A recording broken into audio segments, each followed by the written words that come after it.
நல்லா பருப்பு, உளுத்தம் பருப்பு, மிளகாய் போட்டு நல்லா வறுத்துக்கணும்.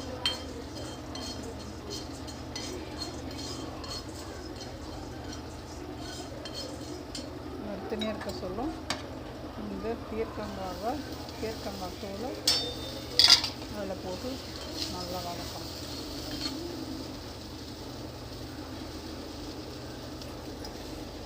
அதோட புளி இந்த சைஸுக்கு எடுத்துக்கணும். இஞ்சி பூண்டு அதில் போட்டு வதக்கணும், நல்லா வதக்கணும். அதோட தேவையான அளவு உப்பு அதில் போட்டுக்கணும். நல்லா வதக்கிக்கினே இருக்கணும்.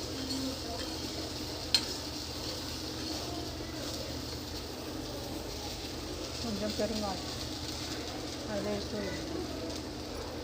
தூவிட்டு நல்லா வதக்கிடும். வதக்கினதுக்கப்புறம் காமிக்கணும். வெங்காயம் நல்லா வதங்கிடுச்சு. அப்புறம் மிக்சியில் போட்டு அரைக்கணும்.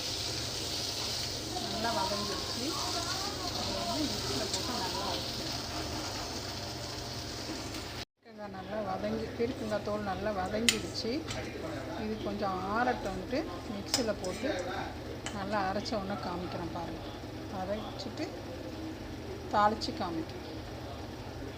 ஜாரில் போட்டாச்சு. நல்லா ஆறிடுச்சு. பீர்க்கங்காய் வதக்கண்டு மிக்சி ஜாரில் போட்டிருக்கேன்.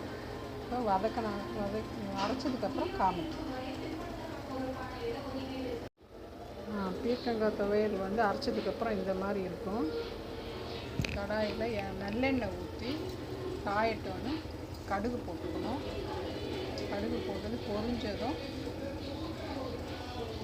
நல்லா பொரியணும்.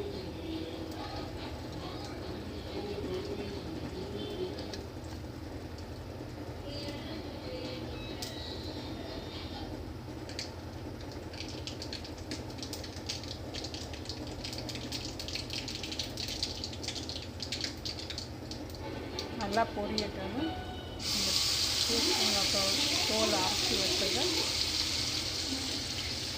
கடாயில் போட்டு நல்லா எண்ணெய் பிரிகிற வரைக்கும் நல்லா வதக்கிடணும். டேஸ்ட்டு செம்மையாக இருக்கும்.